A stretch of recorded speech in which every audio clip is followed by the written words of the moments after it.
Պուտինը խոսում էր հայ ժողովրդի հետ։ Հայ ժողովուրդ դուք մնալու եք առանց ատոմակայան։ Մեր մոտ կառուցենք մոդուլային ատոմակայան։ Ռուսաստանում հայ ժողովրդի նկատմամբ ջերմ վերաբերմունք կա։ Այո։ Այդ թվում նաև ուկրաինացիների նկատմամբ կա։ Ռուսները միշտ մեր հողերը տվել են թուրքերին։ Դուք եք տվել, չտա։ Հայերը տվել են, ասում են ռուսներն են։ Չտայք, Ղարաբաղը ինչի տվեցիք, գցեցիք ռուսների վրա։ Նիկոլը ամեն ինչ արավ այնքան գնաց, ասես բզբզեց, որ սենց տանկ, չէ, սենց տանկ, ստեղից տանկ, այնտեղ տանկ գնաց, հասա Վաշինգտոնում տվեց։ Ռուսները էլ մեզ Կալբաս չիլն են։ փող չեն տալու։ Լուրջ ես ասում։ Մում սիուն աչքերի համար։ Չէ, դուք պարտավոր եք մեզ։ Հայաստանը կարա դառնա թանկ գազով, թանկ հոսանքով, որովը ենթակառուցված չունեցող 1 միլիոնանոց ինքնիշխան հպարտ երկիր, տեղ-տեղ լավ ասֆալտով։ Ես եմ մտահոգվեցի արդեն։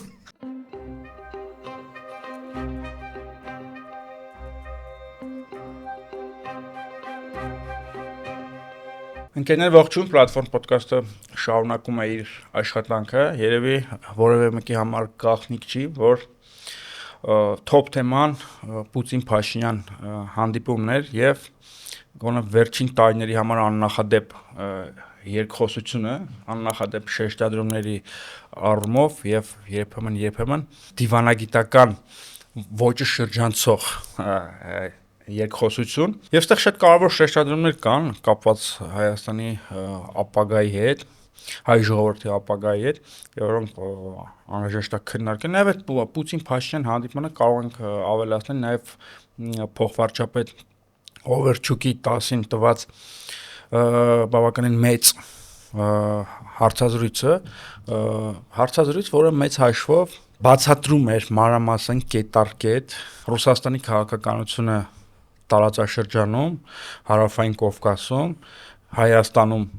նաև եւ այնտեղ նկարագրված էին բոլոր ռիսկերը, բոլոր վտանգները, որոնք կարող են սպառնալ հայ ժողովրդին։ Իդեպ ես ոդքասթը բացելիս ասացի աննախադեպ շեշտադրումների առումով, ինչի աննախադեպ, որովհետեւ այն ինչ որ Օվերչուկը բացել է հակիրճ, դրանց մասին խոսել է նաև Պուտինը, ինչ է կարծում հիմա դուք կներկայացնեք, խոսելով առևտրի մասին, խոսելով Ղարաբաղի մասին, խոսելով ընտրությունների մասին, իհարկե Օվերչուկը Ղարաբաղի եւ ընտրությունների մասին չի խոսել, ավելի բարդ թեմաների մասին է խոսել, բայց հիմա կետարկետ կգանք։ Ինչ կասեք։ Ես ուզում եմ ասել, որ այն քննարկումները, որ երկար ժամանակ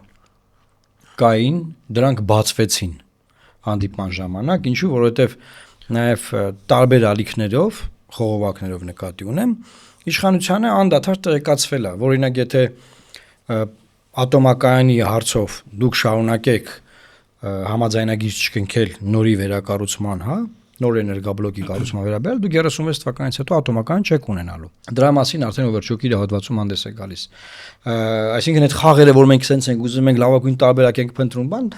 չի կարելի խաբել միջազգային հարաբերություններում, դա սուտ է, խաբում են եւ խեն խափում, որ փորձեն, որ ինչ որ բան անեն, որ թուրքերի, ադրբեջանցիների, Ադրբեջանի, Թուրքիայի ախորժակը բավարարեն, այսինքն որ հայ ազգը չունենա ատոմակայան, հայ ազգի ժառանգությունը խորհրդային միությունից ատոմակայանը փագեն։ Հիմա այդ կոնտեքստներից մեկն է նա, որ օրինակ շատ հետաքրքիր է, ասում եմ, դուք գիտեք չէ, որ Եվրամիությունը եւ ԵԱՏՄ-ն անհամատեղել են։ Բոլորը գիտեն, իսկ թվում է մանկապարտեզ երեխաները գիտեն, բոլորը գիտեն, չէ։ Մեր վարչապետն ասում է, դե հա, բայց քանի դեռ դրանք չեն հակասում իրար, մենք շարունակենք դրանք համադրել, հենց հակասեն հայ ժողովուրդը, ես վստահ եմ որոշում կայացնի։ Այսինքն բոլոր հարցումները վերեմ հայ ժողովրդին քարոզել են, որ պետք է ընտրել եվրոպական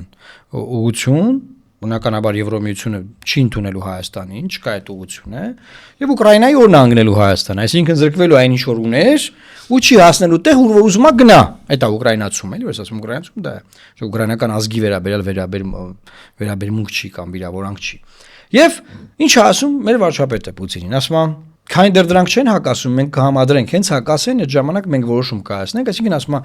քանի դեռ չենք որոշի, որ ԵՄ-ին անդամակցենք, վերջնական դիմումը տանք, չէ, որտեղ դե գիտենք, չէ, դա սուտ պրոցես է, սուտ է էդի։ Մենք ուզում ենք օգտվենք ԵԱՏՄ-ից, փող աշխատենք ձեզանից, ամեն ձևի ինչ կարանք անենք, հետո մենք կորոշենք կգնանք այնտեղ։ Այսինքն դա նշանակում է, որ միջազգային հարաբերություններում դիմացինին դնել հիմարի տեղ։ Միջազգային հարաբերություններում սերի հայնակիցներ։ Հիմա մեկ կանայի ասի, բայց եթե մեր հայկական շահն է, խափենք Սուս մնանք, տենց օգտագործենք, հետո հենց այդ պահը որ գա որ արդեն որ նրանց այնտեղ ուզում ենք այնտեղ բանենք, յատամից այդ պահին դուրս գանք, Ժորժ ջան։ Դա կարողնի ձեր բակում հայաթում տես բաներ անեք, դպրոցական կյանքը կամ ձեր կոլխոզը մանեք տես բան։ Միջազգային հարաբերություններում տես բաներ չեն լինում։ Դա բերում է վերջում փորձանքի։ Իդեպ քանի որ այդ ատոմականի հարցը հիշեցի, որ չուկի դեպ ատոմականի հետ կապված հետաքրքիր բան ասեց, ես ասում եմ որևէ մեկը իրավունք չունի հայ ժողովրդին առաջարկի մի բան նկատի ունենալով մոդուլային ատոմականները, որը դեռևս փորձարկված չի, որովհետեւ տեղ չկա եւ հետաքրքիր շեշտադրում անում, ինչը մեր մոտ չեն հասկանում։ Այն։ Հայաստանի իշխանությունը բազմաթիվ ամենաբարձր մակարդակով վարչապետը, նախարարները, փոխվարչապետ, բան ասում են, մենք ռազմավարական որոշում ենք ընդունել, որովհետեւ պետք է մեր մոտ կառուցենք մոդուլային ատոմակայան։ Ոչ միտեղ չկա։ Այսինքն Հայաստանը ընդունել է ռազմավարական որոշում մի բանի մասին, որը գոյություն չունի։ Այսինքն նշանակում է միջազգային հարաբերություններում խաբել բոլորին, ստել, զբաղվել մանիպուլյացիաներով, որը բերելու է հայ ժողովրդի համար փորձանքի։ Ժողովուրդ այս մարդիկ փորձանքներ են։ Արդեն քանի փորձանք պետքա բերել են ու դեռ բերում են։ Ինչի ասենք դրա հետ կապված overshoot գիտեք ինչ ասեց։ Ասեց 31 թվականին կամ 36 թվականին եթե ասենք շարունակվի Պարզվել է, որ հայ ժողովուրդը այլևս չունի ատոմակայան եւ կանգնելու է լուրջ խնդրի առաջ, քանի որ լինելու է պակաս էլեկտրաէներգիայի եւ այդ պակասը բնականաբար պետք է լրացվի ներկրումով այլ երկրներից, ինչը էականորեն փոխելու է էլեկտրաէներգիայի գինը մեր երկրում։ Հետևաբար հայ ժողովրդին ասում ենք, հայ ժողովուրդ դուք մնալու եք առանց ատոմակայան եւ եթե մնացիք առանց ատոմակայան Ես հիմա կոնկրետ հաշվարկներ ձեռքից տակ չունեմ, բայց էլեկտրաէներգիայի համար վճարելու եք շատ թանկ, քան հիմա կա։ Դա իմացեք, Նիկոլ Փաշյանի առաջ այդ հարցը դրեք, այն որ գնում եք, չգիտեմ, գինեկոլոգիական հարցեր եք տալիս փողոցում, իրան տենում եք, ուրիշ հարցեր եք տալիս։ Գինեկոլոգիական ինչ հարց են տալիս։ Այնտեղ մեկը եկել ասում էր բանը, աղջիկս թե տղաս երեխա չի կարող մնանում, վարչապետ ջան։ Ինչ պետք է աներ Նիկոլոյանը։ Չգիտեմ։ Եվ թող համա հարցն ինչ անելու մեր ատոմակայանի հետ, Հայաստանի ատոմական ունենալու ապագայի հետ եւ ինչ անելու հոսանքի գնի հետ, այն հոսանքի գնի հետ, որ մենք բոլորս մեծ ճղում էինք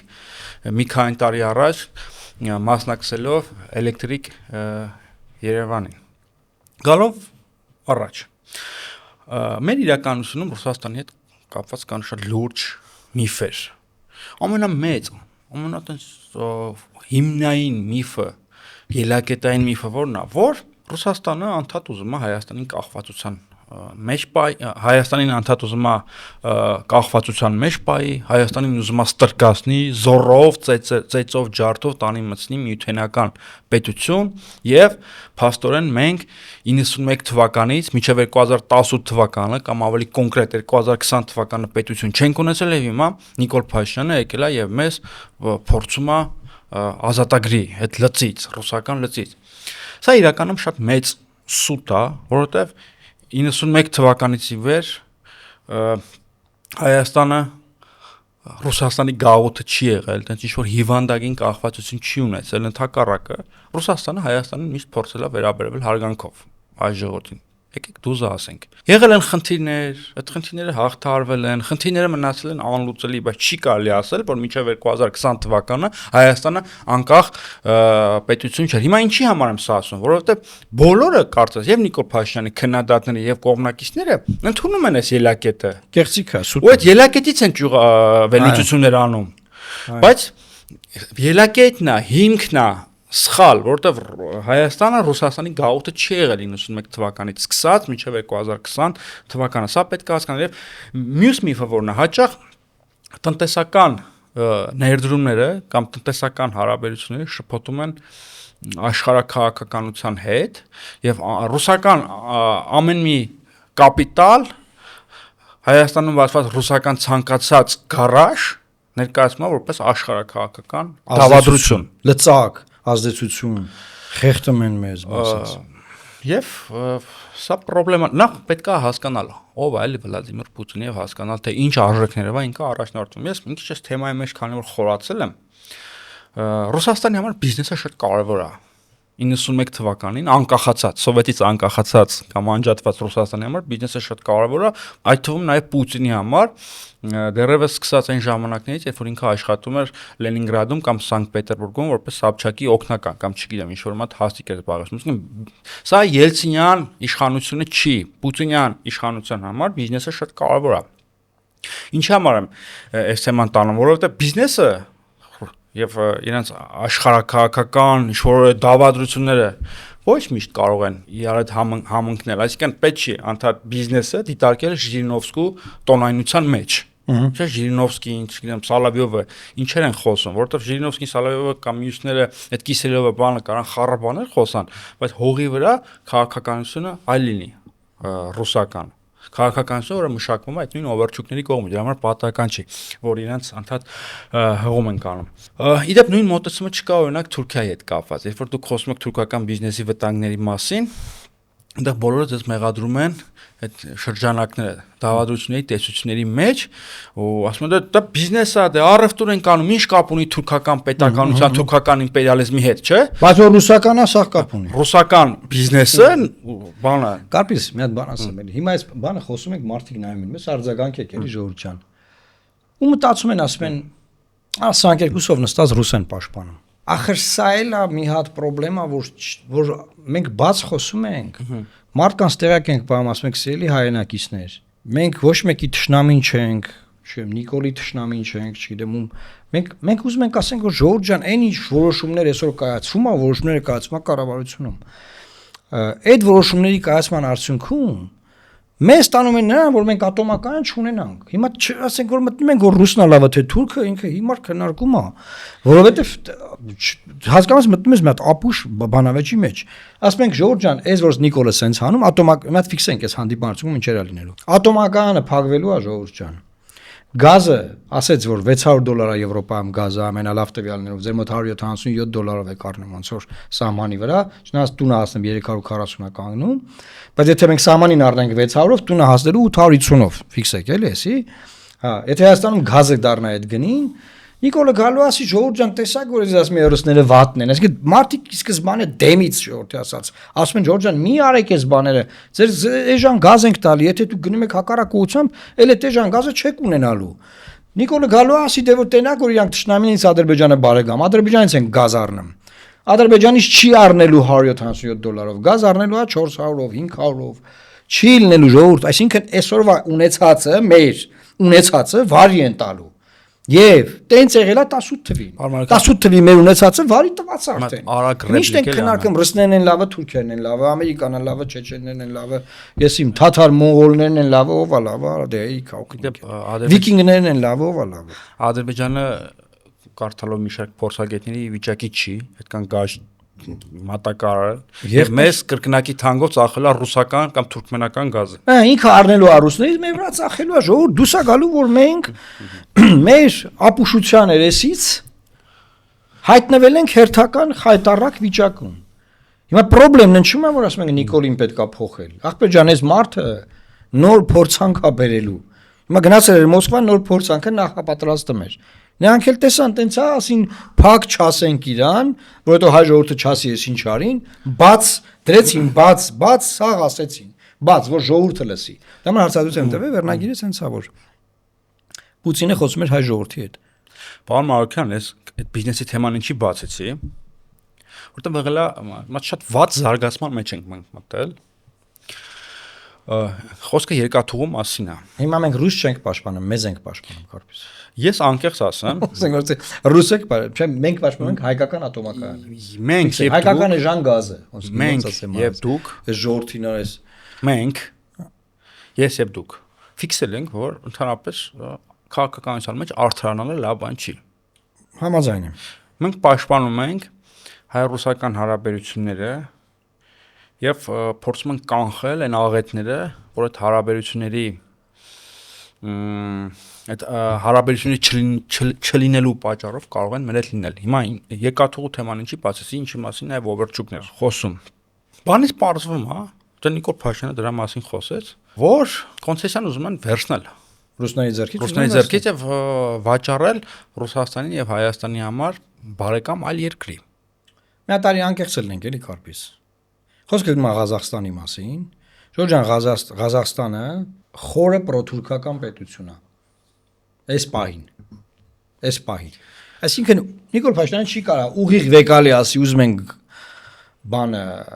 երկաթգիծը տանկ Անկարային չի կարա։ Ուզ դեմ շամութա։ Չի կարա ասի ուզում ենք երկաթգիծը տանկ Ալիևին ենք ուզում տանկ։ Հա, տենց չայրած փոքրագույնակ թե, ասում ուզում ենք ռուսներից վերցնենք տանկ ռուսներին եւ մեզ բարեկամ երկրի։ Տոկաևին, Ղազախստանին ենք տալիս, տենդեից է ստացել է պետական բարձր բան են, որ ինչ տվեցին։ Այդ իրենց ազգային բանը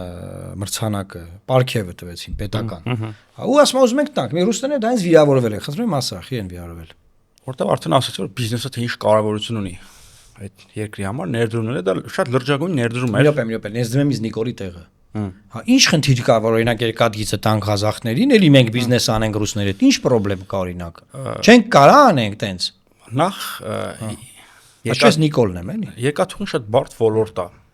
տնտեսության շատ, դրա համար պետք են մասնագետներ։ Բարձրակարգ մասնագետներ եւ դրա համար պետք են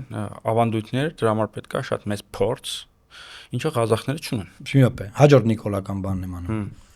Իսկ չենք կարա մենք ձեր մոտ ՀԱՏՄ-ից տարեկան 12 միլիարդ դոլարի շրջանառություն ունենանք, փող աշխատենք։ Բայց շարունակենք երկրում քարոզել, որ օրինակ ռուսները մեր թշնամիներն են, հիբրիդային պատերազմ են իրականացնում մեր դեմ բան, ու կայակալասից բանից էլ մի 15 միլիոն եվրո լիանից ստանանք, Եվրոմիության հետ բանակցենք, որ ուզում ենք ձեր մեջ մտնենք, բայց ՀԱՏՄ-ից չենք դուրս գալիս, չենք կարա տենց ֆռասնենք սաղից, չի։ Օվերչուկը այդ հարցին պատասխանում է։ Ինչ ասի Օվերչուկը։ Եվ ասում է դուք հայ ժողովրդին ալի դիմում։ Էլի հայ ժողովրդին, հա։ Եվ ասում է դուք մի մտածեք, հայ բիզնեսմեններ, որ եթե դուք մեր ներդրումը, մեր բիզնեսը մեր բիզնեսի, մեր ներդրումների նկատմամբ խտրական վերաբերմունք ցուցաբերեք։ Ձեր գյուղատնտեսական ապրանքները եւ ձեր ապրանքները, ձեր բիզնեսը Ռուսաստանում եւ ԵԱՏՄ տարածքում խտրական վերաբերմունքի չի արժանանա, նույնը լինելու է։ Այսինքն, որ մենք Եվրոմիության կանոնակարգերն ընդունենք, սանկցիաներ ենք կիրառել ռուսական բիզնեսի նկատմամբ։ Եվրոմիությունը դնենք մի կողմ, եթե մենք հիմա ռուսական ներդրումների նկատմամբ խտրական վերաբերմունք ենք ցուցաբերում, օրինակ երկաթուղու, կոնցեսիան վերցնում ենք։ Նույնը լինելու է հայկական բիզնեսի նկատմամբ Ռուսաստանում։ Գյուղմթեր չէ կարողանալու տանեք Ռուսաստան։ Շատ լավ կտանենք Հոլանդիա, այնտեղ կվաճառենք։ Կոնյակ չէ կարողանալու տանեք։ Շատ լավ, կոնյակ չի լինի արդյունը, ուրիշ անունով, ասենք բրենդի, հայկական բրենդի անունով մենք կտանենք Փարիզ կվաճառենք, Մակրոնը կօգնի։ Գիտեք ինչա վերջում լինելու։ Ինչ։ Տասնյակ հազարներով արտագաղթ Հայաստանից։ Եվ միջին խավը, եւ բիզնեսմենները։ Դրանց փոխարեն ադրբեջանցիներ կգան կբնակվեն։ Մարդու խնդիրը Եվ Հայաստանը կմնա, օրինակ 30 տարի հետո, օրինակ մեծ թիվ եմ կրակում, կարա լինի ու ավելի փոքր։ Հայաստանը կարա դառնա թանկ գազով, թանկ հոսանքով, որովը ենթակառուցված չունեցող 1 միլիոնանոց ինքնիշխան հպարտ երկիր, տեղ-տեղ լավ ասֆալտով, որը ոչ մի բան չունի։ Ու թանկ գազով։ Բակարակուսի կիլոմետր է։ Այս թանկ գազը ասում են ժողովուրդ մի մտածեք որ տանը ձեր գազը թանկա բան, կոֆեն թանկ է կեփելու։ Ինչ արտադրություն կա Հայաստանում փակվելու է, որովհետև այդ արտադրություններն այս պայն մրցունակ են տարածաշրջանի երկրների հանդեպ մի պատճառով, որովհետև մենք առնում ենք էժան գազ, իրանք չէ։ Եվ դուք գիտեք ինչ եք անելու, սիրելի հայեր, Վենետիկի եւ Բարսելոնայի բնակիչների պես հենելու եք միտինգ անեք։ Հիմա ասեմ, Վենետիկի եւ Բարսելոնան ինչ կապ ունի։ Այսինքն դուք դառնալու եք սպասարկող հանրույթ։ Այսօր սպասարկող հանրույթ չէ։ Այս բան չէ։ Այս բան ավելի լավ վիճակում են, քան կանին։ Այս բան հələ 91 թվականին ստեղծված պետության ինքնիշխանության որոշակի ատրիբուտներ գործում են։ Սպասարկող արժեք, սպասարկելու եք, սպասարկման ոլորտում եք աշխատելու, չգիտեմ, սպասարկելու եք Հայաստան եկող գնացող Հայաստանի վրայով անցնող թուրքերին, ադրբեջանցիներին, այդ ալնելու ձեր միակ արժեքը։ Սպասարկման ոլորտը լավ բան չի, բայց ասում եմ ձեր ազգի, մեր ազգի միակ գործառույթը այդ է մնալու։ Սիրելի հայրենակիցներ, ռեսավիկներին հաց տալ Հայաստանի վրայով անցնող,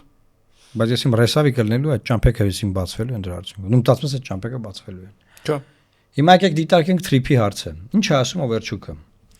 Ասում է, որ մենք հայերի եւ Ադրբեջանի հետ նույն սկզբունքները հայերի կողմից ընդունել էինք, որ պետք է անեինք, հայերը դադարեցրին բանակցությունները եւ չբանակցեցին։ Եվ հետո ասում է, որ հրապարակվեց թրիփը, մենք տեսանք, որ սկզբունքները այնտեղ գրած են։ Այսինքն մենք ինչ ենք կարելի անցանդեպ։ Այսինքն կորցրել ենք Ղարաբաղը, Լաչինի Միչանսկը, 150,000 հայ մարդ փախստականադար է։ Վերջը մեր էլի ճամփեն տվել ենք Դոնալդ Թրամփի անունով։ Հիմա պատերազմա գնում այնտեղ բարձ չի վերջը ոնց է վերջանալու, բայց դու ասենք ինչ ես մտածում։ Դե ամենավատ բանը որն է, որ ասում է առանց այդ ճանապարհի հովերչուկն է ասում, տարածաշրջանում խաղաղություն չի լինի։ Շատ լավ։ Այսինքն դա արդեն իսկ ամրագրված իրողություն է, ինչը շատ ցավալի է։ Մենք ես պարոն Մարուկյանի հետ միասին փորձում ենք դրա դեմ պայքարել, որ այդ ոչ մի ճանապարհ մենք չտանք։ Բայց իմացեք այդ ճամփեն Նիկոլը դարձել է խաղաղության համար բան, այսինքն Հայաստանից հերթական բանն է զիջվել։ Այդ ճամփեն էլ մեծ հարցալ է ոնց է աշխատելու, դրա շուրջ բոլորը ովքեր են ելնելու կանգնած, ովքեր են բնակվելու տեղ, այն որ մարդիկ կան արկածախնդրի չեմ ուզում եթերում հայոյանքներ տամ, գնում են ագարակ մեղրի իմ ծառայած ապրած տեղերը եւ ասում են որ ժողովուրդ ջան փրկվելու եք, ձեր համար լավ ալնելու բան, այդ մարդիկ այդ ծափերով բաներով որոշ դեպքերում ընդունում են։ Իմացեք ժողովուրդ ջան, ես շատ վատ հոտ է գալիս։ Բայց գիտեք ամենախ երկաթուղու թեման մտ շարունակեմ, քանի որ այդ թրիփը դրա հետ ուղիղ կապ ունի, ամենածիծաղալուն որն է, Նիկոլ Փաշինյանի կառավարությունը դիմում է ռուսներին, որ տեղ-տեղ վերականգնեն երկաթուղին։ Այո։ Մի քիչ Գյումրու, մեկը Թուրքիայի հատվածում, մի քիչ Նախիջևանի։ Հաջորդ օր 12-13 կիլոմետրի մասին է խոսքը, ռուսները ստիրով համաձայնվում են։ Հաջորդ օրը ասում եմ, ես ձեռնտու չի, որ ռուսները կոնցեսիայով շահագործեն տնօրինեն երկաթուղին։ Վերջացրես կարպիս։ Պատկերացնում եք ոնց կվիրավորվեն դրանից իրանք։ Եփ, ես բացատրեմ ինչ արել Նիկոլը։ Ախր ոչ մեկ ես Նիկոլն եմ լավ ճանաչող մարդկանց եմ, չէ։ Հաշվարկել է, որ ես ռուսներին ասեմ, ես 12 կիլոմետր է դուք սարքեք, դե պատերազմի մեջ են փող չունեն, ասորեն չենք կարա։ Ես այդտեղ դուս կգամ, կասեմ դեռ դուք չեք կարա, ուզում եմ տամ ղազախներին։ Թուրքերը որ մտնեն։ Այն էլ պրիոմ արեմ, մնաց դա պրիոմի տակ, ասելա սարքեք, ասեն շատ լավ, Վովայևիչ ջան, դու պրոբլեմ չունես, սարքենք։ Ու բայց քանի որ ընդեղել ասած ա, որ ուզում եմ տամ ղազախներին, հաջորդ օրն ասելա, բայց ուզում եմ տամ ղազախներին։ Նրանք ասում են ախպեր ձեռես առնեմ, եթե մեկն իներ դրում անենք սարքենք։ Հետո դու եք ալես 10 ղազախներին։ Դու կարող եք մեզ ոնց են ասում, այդպես մի հատ բան կարի բմբուլով հնդիկի տեղը։ Բմբուլով հնդիկի տեղը դե դե կապ չունի սա հնդիկ ազգի կամանյա թա։ Բայց դա մտ ուրիշ խնդրեմ կա։ Անմիջապես Վաշինգտոնում օգոստոսի 7-ին ստորագրված այդ միջոցառումից հետո Թուրքիան սկսել է երկաթուղի կառուցել Կարսից մինչև Նախիջևան։ Հայաստանը շրջանցելով։ Հայաստանը շրջանցելով։ Այսինքն Հայաստան բեռ չի մտնելու։ Հայաստանը մնալու է այդ իր խղճուկ 26%-ի հույսին, զիջելով իր տարածքը։ Զուտ Ադրբեջանը ստանում ուղիղ կապ իր Նախիջևանի հետ ու Սյունիքը ըստ էության գրավելու մի հատ մեծ պրոյեկտ է սկսվում։ Բայց ախր այդ ուտեղ եթե Պուտին օրինակ հելնի ասի Սյունիքը Ադրբեջանին է պատկանում։ Նիկոլը պատրաստ է ճանաչի Սյունիքը Ադրբեջանի մաս։ Ասում դե դուք ճանաչիք, ես ճանաչի, ես ինչ անեմ։ դա Դու ճանաչիր, ես ճանաչի։ Պարմական դա էլ ախր մեծ սուտ։ Որ ասենք խոսք գնանք Պուտին ասի Կիրովականը Հունաստանի մասը, ասենք խոսքի, օրինակ, ասի Վանաձոր քաղաքը Հունաստանի մաս է մեզ ճանաչում։ Պուտինը մի հատ ինտերվյուում Նիկոլը պատրաստ է դա ճանաչի։ Կամ Նիկոլ Փաշինյանը չի հասկանում, կամ իրեն չհասկացողի տեղ է դնում, որովհետև Ղարաբաղյան հակամարտության սկզբնավորումից ի վեր մոլորակի վրա չի եղել մի պետություն Հայաստանից բացի, որը Արցախը կդիտարկեր Ադրբեջանի տարածքային ամբողջականությունից դուրս։ Իրապ, դե մի ֆունդամենտալ բան կա։ Նիկոլն ասում է, դե Վլադիմիր Վլադիմիրովիչ ջան։ Ասում է, մենք Ղարաբաղյան շարժումը որոշել ենք դադարեցնենք մեր երկրը։ Մենք որոշենք գնացել անդե ասում է։ Ասենք, չեմ Հիկմետ Հաջիևը որ դա ասում էր, ասենք դե ասում ենք Հիկմետ Հաջիևն է ասում է։ Մենք որոշել ենք դադարեցնենք Ղարաբաղյան շարժումը, Պուտինն է գլխով անում բան։ Ու ասում է, մենք որոշել ենք ու Ադրբեջանը որ իրար ճանաչենք նենց ոնց որ սովետական միության ժամանակ են եղել նույնական Հետո պարզա ռուսական կողմից ոչ մեկ իրան չասա որ եղբայր պատվական սովետական Ադրբեջանում կար ինքնավար մարդ որի անունը Լեռնային Ղարաբաղ էր էլի ընկեր ջան տենց եք ճանաչել իրար հա ախպեր ոսկի ոչ մեկ չասավ բայց խո մենք ասում ենք իրան որ նախ ծերի հայնակիցներ ուզում են բացահայտում անեմ Ադրբեջանը Հայաստանի Հանրապետությունը որևէ քարտեզով չի ճանաչել, դա իրականության չի համապատասխանում։ Ուշադիր եղեք տեքստերին, ասվում է, որ Ադրբեջանը ճանաչումը խորհրդային Հայաստանի վարչական սահմաններով Ալմատայով հենց ասում ենք որ քարտեզով ասում են դա կքննարկենք սահմանազատման շրջանակներում։ Իմացեք որ Ադրբեջանը մեզ չի ճանաչում քառակուսի կիլոմետրով, իսկ Հայաստանը Ադրբեջանին քառակուսի կիլոմետրով ճանաչել է։ Այդ Նիկոլ Փաշինյանի խոսքը իսկապես մանկապարտեզի մակարդակի մանիպուլյացիա է, բայց ազդեցիկ որոշ մարդիկ ովքեր ընդհանրապես խաբար չեն քաղաքականությունից եւ միջազգային հարաբերություններից շատ լուրջ են ընդունում, որտեղ Պուտինը շատ բան կարա ասի, Արցախի տերը ու Արցախի հարցի տերը Պուտինը չէր, Արցախի հարցի ճակատագիրը որոշողը Պուտինը չէր, եւ Պուտինը դրա մասին գիտի եւ այստեղ նշանակություն չունի թե Պուտինը ինչ ասում, բայց դու ինչ ես ասում։ Այդ է հարցը, լավ, մենք ինքնիշխան երկիր ենք, թե ինքնիշխան երկիր չենք։ Մի հատ ուրիշ բան ասեմ։ Պուտինը ինտերվյու ա տվել դեկտեմբեր ամսին,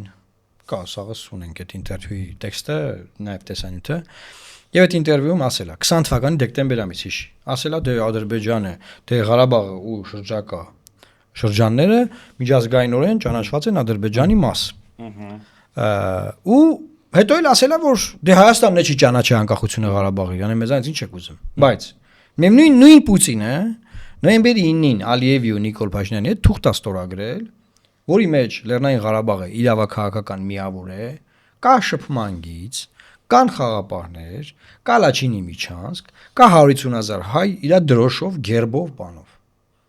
Հիմա այդ տեքստն է կարևորը, ոչ թե նրա տված ինտերվյուները։ Մեկ, երկրորդը աշխարհի ԵԱԿ Մինսկի խմբի համանախագահ իրեք երկիրն է, թե Ռուսաստանը, թե Ֆրանսիան, թե Ամերիկան, չեն կարող ասեն Լեռնային Ղարաբաղը մենք համարում ենք անկախ պետություն։ Բայց գիտեին որ դե կա կոնֆլիկտ, գիտեին որ վիճ կա, վիճելի է, չէ, տարածքը, եւ քննարկում էր, դաժե անգլերեն որ բացա գրած է disputed territory of Nagorno-Karabakh, disputed, այսինքն վիճելի տարածք։ BBC, CNN միջազգային մամուլը ամբողջ տենց ալուսաբան է։ Պուտինի ինտերվյու տվեց, Պուտինը ասա, Պուտինն է որոշում, ասենք, որ տարածքը ումն է։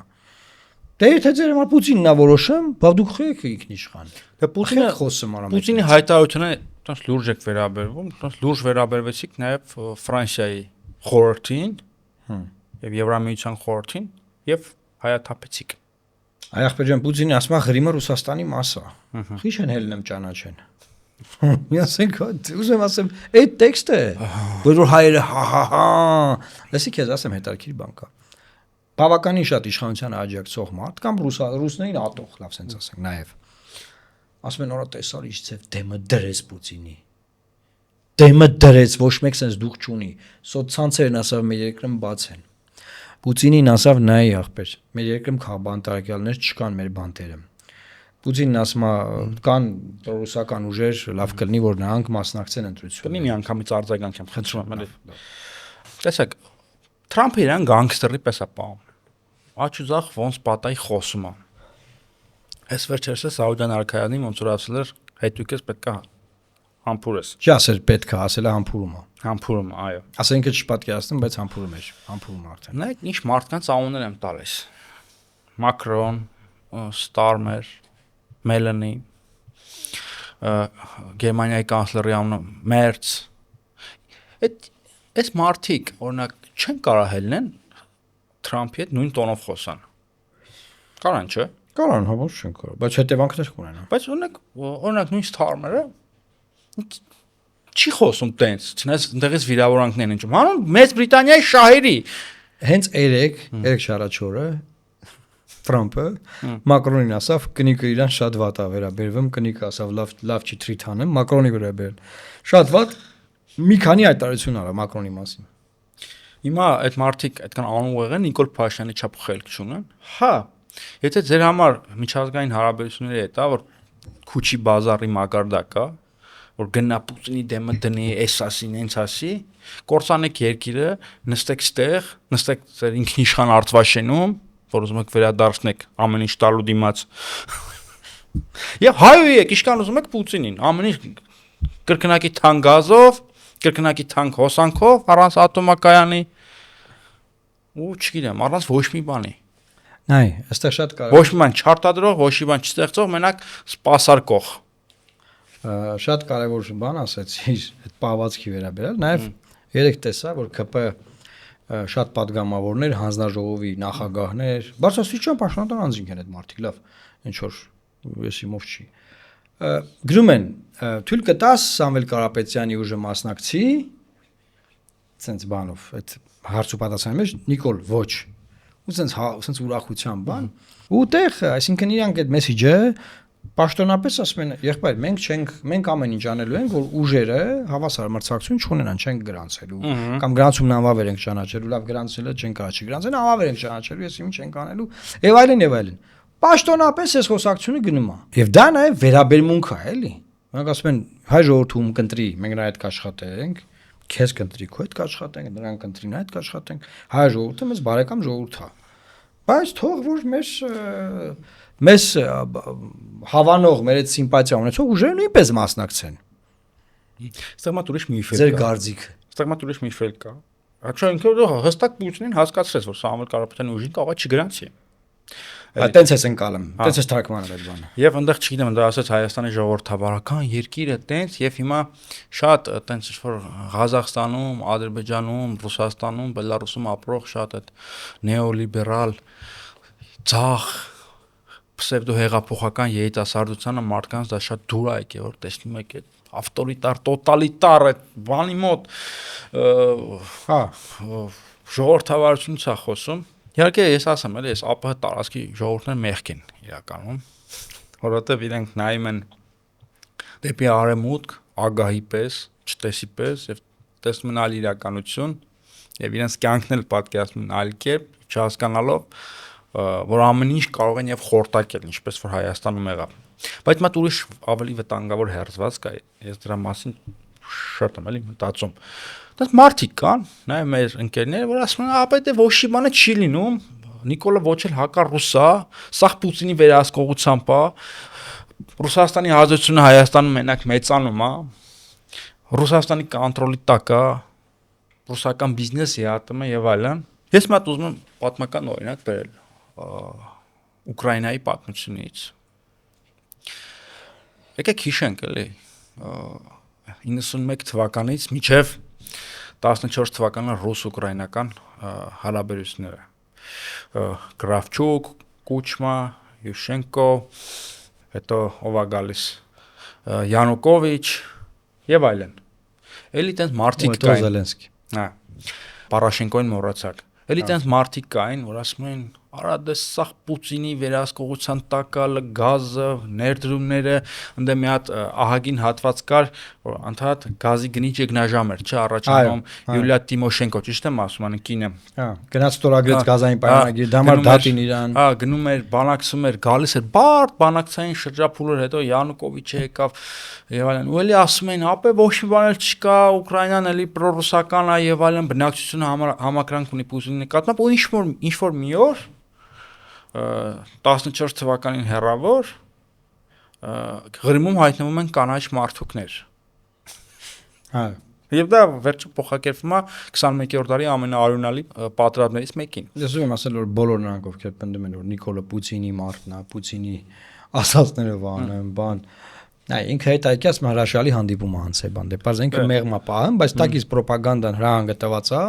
սպիտակ թուրքեր, հիբրիդային պատերազմ սրում են հիմա։ Սրում են պատերազմ թե խաղաղություն, Ռուսաստան թե Բրյուսել, ցենց ընտրական սրացում է գնում է։ Բայց ինքը անձամբ ասում է շատ լավ է, նորմալ էր, մենք լավ խոսացինք։ Անկամ ինքը դիմել է, դիմացած ինքը դիմել է։ Բալշոյ թեատրը պետք է մեզ օգնի, որ բալետը զարգացնենք ստեղ։ Իմ սիրած բանն է բալետը։ Հասկանում ես ինչ է։ Դա դաժե դրանով է Նիկոլը զբաղվել, բայց ուզում եմ ասեմ, որ Ժորժ ջան, ովքեր որ ասում են, որ Նիկոլը բան ռուսների մարդն է, էսա այնա, Նիկոլը ոչ մեկի մարդը չի։ Նիկոլը ուզում է նորից վերընտրվի։ Նիկոլը հասկանում է, որ արդար հավասար մրցակցային ընտրական պայքարով 50 գումարած մեկ ձայն տանելու ձև չունի, պետքա սրի խաղը պետքա սրի այսքան տարվա արված ռոպագանդայի սերմերի վրա, այս սերմերը ռոպագանդան ինչ ա եղել, որ Ղարաբաղը կորցրել են ռուսերի պատճառով, Հայաստանը կռիվը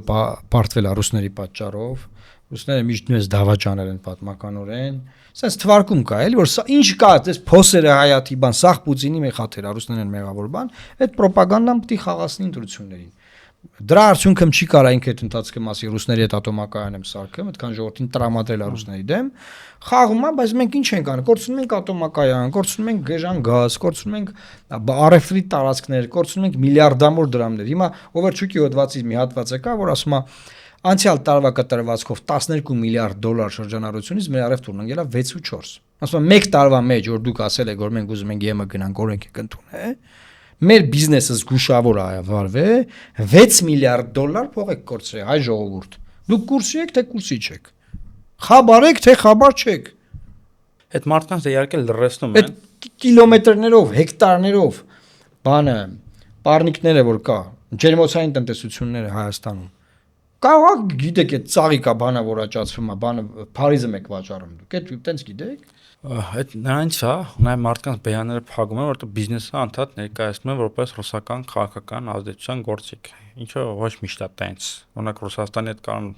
ինչ որ հարցերում շատ վատ հարաբերություններ լինեն, բայց բիզնեսը շարունակվի։ Այդ օրինակը միշտ բերում են պատմության մեջ եղել է 11-12 ռուս-թուրքական պատերազմ, բայց երբեք առևտուրը չի կանգնել։ Դու շեղ բանս ասում ես։ Երբեք չի կանգնել։ Առևտուրն արել ընթացքում։ Առևտուրը Մինչև հիմա ռուսական գազը չի անցնում Ուկրաինայի տարածքով գնում Եվրոպա։ Ռուս-ուկրաինական այդ սրացման ֆոնին Պարաշենկոն Ուկրաինայի նախագահ գործարան ուներ Ռուսաստանում։ Ռուսները շատ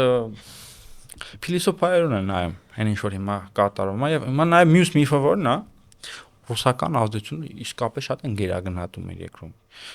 Լիքը մարդիկ իրանց կեղծ թեզերը արդարացնելու համար ասում են նենց է ներկայացնում իրավիճակը, որ ռուսները երբ ուզեն ու ուզեն կնստացնեն Հայաստանի ղեկավարը։ Այդպես չի լինում։ Չկա դες բան։ Չի եղել։ Կա հասարակագիտություն, կան հասարակություններ, կան մարդիկ, այդպես չի լինում, այդպես։ Այտենց դիներ հայ ժողովրդի հետ են խոսում։ Այն այդան ուզածեք հայ ժողովրդին ինչ են, այսքան բանը բացատրում կարպիս։ Բացատրում են ասեն ժողովուրդ ջան, ձեր համար վատ ալնել, մենք ձեր համար ենք ասում։ Ասենք հա, այնտեղ մի 5-6 հոգի մարդ ովքեր ասենք դարել են իշխանություն, միլիոններ իրեն այսօր տիրապետում, իրանք իրանց մասին են մտածում։ Մենք ձեր համար ենք ասում, մենք չենք ուզում ձեր համար վատ լինի, բայց դուք ոնց որ ամեն ինչ անում եք որ տենց լինի ձեր իշխանության հետ։ Կարող եմ քիչ դրամատիզացնեմ թեման, բայց Ռուսաստանում հայ ժողովրդի նկատմամբ ջերմ վերաբերմունք կա։ Այո։ Այդ թվում նաև ուկրաինացիների նկատմամբ էլ կա։ Հիմա կարող է շատերը ասած իսկապես ռուսական ռոպագանդա համարեն, բայց թող համարեն իրենց խնդիրն է։ Օրինակ Ուկրաինայում աշխատում են քաղաքացիական մարդկանց շատ չսպանեն, չէ՞։ Ենթակառուցվածքներն են հարվածում, իհարկե սխալներ լինում են եւ այլն։ Այսինքն չեն ուզում ժողովրդի հետ վերջնականապես թշնամանալ։ Հիմա էլ ինչ են անդադիմում հայ ժողովրդին, որովհետեւ չեն ուզում հասարակության հետ թշնամանան հաշվի առնելով անցյալի կապերը, անցյալի բարդ, արժեքավոր, երբեմն բացասական հարաբերությունները։ Եվ բայց կարծես ժողովրդի մեջ այդ թևածող թեզը կա, ռուսները միշտ մեր հողերը տվել են թուրքերին։ Ռուս ժողովուրդը մարդկանց պատմաբան խոսքի դու մարդկանց երբ են տվել մեր հողերը թուրքերին։ Մարդկանց չտայք ձեր հողերը։ Ո՞վ է տվել։ Դուք եք տվել, չտայք։ Հայերը տվել են, ասում են ռուսներն։ Չտայք, Ղարաբաղը ինչի տվեցիք, գցեցիք ռուսների վրա։ Այսինքն հայերը տվել են, ասում են ռուսներն են տվել։ Պարոն Մարոկյան, կներեք, էլի։ Ես ասեմ, հիմա Նախիջևան է խոսքը։ Անցած անգամ էլ ասեցինք։ Իրանք դատողություն են անում ինտուիցիայով այդ փորձագետ կոչվածները։ Ես փաստաթղթերով, դուք փաստաթղթերով։ Որ փաստաթղթով է Արցախը պատկանել ռուսներին։ Որ իրանք կարային տային Ադրբեջանին կամ չտային։ Որ փաստաթղթով։ Մա թուղթ ցույց տվեք, որտեղ գրված է, որ ասում է Ռուսաստանի նախագահը իրավունք ունի տնօրինել Արցախի եւ Արցախի ժողովրդի ճակատագիրը։ Բալայանի նամակ։ Չէ, դեպի, ասենք խոսքի։ Զորի Բալայանի նամակ է։ Ասում, sorry, Զորի Բալայանի։ Կներեք, պարոն Բալայան։ Զորի Բալայանի։ Զորի Բալայանի նամակ։ Մարդը նամակ է գրել, ասում էր ցարական բանով, ոչմ դուարի տիրությունը, սա ժողովուրդն է քրվում էր իրան, որ ես ինչ ասեմ, պետք է Արցախը չպետք է լինի ռուսական, պետք է լինի հայկական, վերջ մեղավ ադրբեջանական։ Կարս քաղաքը։ Ես հիմա դեմ եմ նաև որ արեմուտքին ենք մեղադրում։ Կարս քաղաքը եք հանձնել։ Կարս քաղաքով է հանձնել։ Հայերն են հանձնել։ Բայց կռվել են։ Միոպ էլի, բայց բարուսն է։ Անգլիացիները զենքը համազգեստը տվել են։ Վարչապետը իր որդուն ուղարկել աստեղ։ Գիտեք որ Անգլիայի վարչապետի տեղն ստեղ է զոհվել։ Անգլիայի վարչապետը։ Հա։ Հետո հանուն Հայաստանի Հանրապետության, առաջին հանրապետությանը կռվեի, Կարսը ինչի հանձնեցիք առանց կռվեի։ Այսինքն դու ուզում ես ասես որ մենք ենք վատ։ Ալեքսանդրապոլը ինչի հանձնեցիք Գյումրին։ Вообще Ալեքսանդրապոլը գիտեք որ Լենինի վերջնագրերի շնորհիվ է վերադարձել Հայաստանի տարածք։ Այսինքն Գյումրին Լենինն է հետ բերի, հա։ Ժողովուրդ սկան Լենինին ատում։ Չեն գնում, Թուրքիա դուրս չեն գալիս Լենինականը։ Չտայք, ախպեր։ Ռուսները լավը չեն, ես ասում եմ լավն են։ Եսը չեմ սիրում, սովետը եսը չեմ սիրում։ Բայց չտայք, ինչ եք տվել։ Նախիջևանը ինչ ենք տվել։ Անգլիացիները Նախիջևանը գրավել են, տվել են հայերին, անգլիացիները։ Հետո ինչ ա եղել։ Հայերը չեն կարացա վերահսկողություն սահմանը։ Հետո ինչ ա եղել։ Վերահսկողությունը կորցրել են Եվ հանձնվել է հետո բանին։ ում։ Ադրբեջանին առանց երրորդ երկրին զիջելու իրավունքի։ Եղել է Թուրքիայի պահանջը, բայց ով հանձնել։ նայեք, հայերը արդեն վերահսկողությունը կորցրել են։ Նոր հետո թղթերով Մոսկվայի Կարսի պայմանագրերով զիջվել է Ադրբեջանին։ Բայց եկեք խոստովանենք, հայերը վերահսկողությունը պահին։ եթե հայերը վերահսկողություն, պատկերացրեք, եթե ուրիշ ուժ անդեղ վերահսկողությունը պահում, ինչ որ մեկը կարա հանձնի, չի կարա, չէ։ Չի կարա։ Դա զանգեզուրն է թող հանձնեին։ Որտեվ հայերը վերահսկվում են։ Գարիկի նիժը այնտեղ էր։ Դրանից առաջ է Անդրանիկը։ Ղարաբաղը ինչի տվեցին։ Դիմադրություն չկար։ Այսինքն մենք պետք է մեզ սպրոս անենք, կոպիտ ասած։ Չէ, ես գիտեմ ես ամեն ինչ։ Ուղղակի Կարպիսին որպես պատմաբան հարցնում եմ, որ այդ թեզը, թեվածող թեզը էլի, որ մենք ասես լրված ենք մեր մար, ռուսները գալիս են այս միկրոֆոնը վեկալում են տալի թուրքերին, հետո այս կոֆեն են վեկալում տալի, տենց։ Մենք մեր մար ասես սեղանն են տալի։ Ժողովուրդ չի լինելու միութենական պետություն։ Ռուսները չեն ուզում։ Արտիկան կո ուզում են։ Չի լինելու, ռուսները չեն թողելու։ Մի հատ կներես այդ միութենական պետության անդամներից մեկը Լուկաշենկոն չի, որ Տրամպը հրավիրել է Ամերիկա։ Ժողովուրդ ջան, եթե գնաք դռները ճանգռեք, դες չեն ընդունելու միութենական պետություն։ Ռուսաստանը 91 թվականից հետո փոխվել է։ Եվ մատ շատ կարևոր լուրջ քաղաքական գործիչ մի անգամ հարցազրույցներից մեկում հետաքրքիր միտք ասեց, ասես Սովետը փլուզվեց եւ Սովետից հետո նաեւ նախատեսվող տնտեսական միջություն չէ պետք է լիներ։ Ընդհանուր դրամով, ընդհանուր բաներով, կապերը պահպանելով փլուզվեց, հետո Ռուսաստանը այդպես ուզեց։ Որտեղ Ռուսաստանը այլևս չէր ուզում պահել 15 հանրապետության պահել։ 15 հանրապետության պահել, որովհետև երբ որ Վրաստանը, սովետական Վրաստանը, սովետական Հայաստանը, սովետական Ղրղստանը ծաղկում, ծլում եւ ծաղկում էին, Ռուսաստանի կենտրոնական նահանգներում սովեր, վատ էին ապրում, կալբաս չկար, ոչ մի բան չկար։ Վրաստանում մթերքը ծփում էր։ Դուրս ես։ Այո։ Լսի, քանոր եթե պետք է ամփոփենք, բերես կալբասով էլ ամփոփենք, որովհետև բազմաթիվ մարդիկ մտածում են, որ Նիկոլը կարա կալբաս տա։ Ժողովուրդ ջան, բայց չկա կալբաս։ Ռուսները էլ մեզ կալբաս չի լինելու։ Փող չեն տալու։ Մատ ում սիրուն աշկերի համար են $177, հա, գաս վաճառում, ում սիրուն աշկերի համար, ում սիրուն աշկերի Չկա տենց գին ժողովուրդ աշխարհում, էլի ասենք։ Գիտեք, մենակ հայերի մոտ չի sense problem։ Նաև եվրոպական որոշ երկրներ, որ հիմա Միացյալ Նահանգների հաշվին են ապրում, այլ տեղերում, նաև Բրիտանիայի գաղութներ կարող են քիչ, տենց ինչ-որ փոքր երկրներ է, ինչ-որ տենց հիվանդ, ագրեսիվ, հիստերիկ կոմպլեքսներ ունեն։ Իրանք հենց գիտեն, թե իրանք առանց ինես, առանց դրանց, կտրենք գազը, մենք մեր գազը։ Որ ամեն ինչ մտածում են ստանան,